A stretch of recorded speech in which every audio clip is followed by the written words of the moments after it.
Good morning, everyone. Today I want to talk about something that I think affects most students here on campus, sleep deprivation. If you were to guess, on average, how many hours of sleep you get at night, what would you say? Well, anything less than 6 hours of sleep every night is considered unhealthy sleeping habits and can be detrimental to how you function every day. According to the Drug Intervention Today website, sleep deprivation is the condition of not having enough sleep. It can also be chronic or acute. For most students, not getting adequate amounts of sleep is universal, regardless of how many years you've been on campus. As common as sleep deprivation is on campus, there are not many universities that are addressing this issue with students. And this has become a serious health hazard, as the effects of sleep deprivation can be so severe that they mirror significant mental health conditions such as ADHD. Sleep deprivation is also known to decrease physical, mental, and academic performance.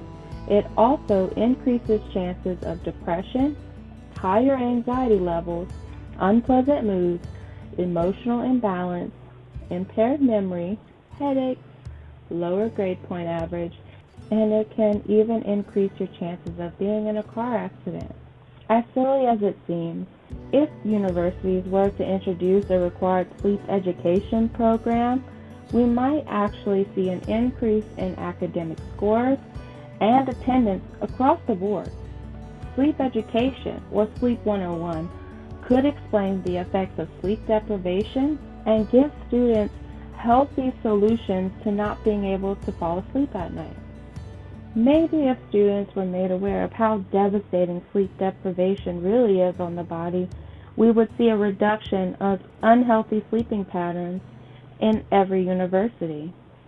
You might think that a nap in between classes can hold you over, but according to the Journal of American College Health, students who reported napping more frequently or who reported being long or late nappers had either a lower GPA or were more likely to miss or be late to class, mostly due to oversleeping. Their studies have found that students who take naps more frequently or for more extended periods of time have statistically shown to have lower grade point averages than a student who typically takes a shorter nap of 30 minutes or less. The lower grade point average is partially due to something called sleep inertia, which causes confusion, grogginess, and negatively affects cognitive performance. This study has also shown that students who take naps later in the day or past noon take longer to fall asleep at night and were less likely to sleep soundly. Therefore, taking a nap in between classes is actually counterproductive to solving the student's sleeping issue.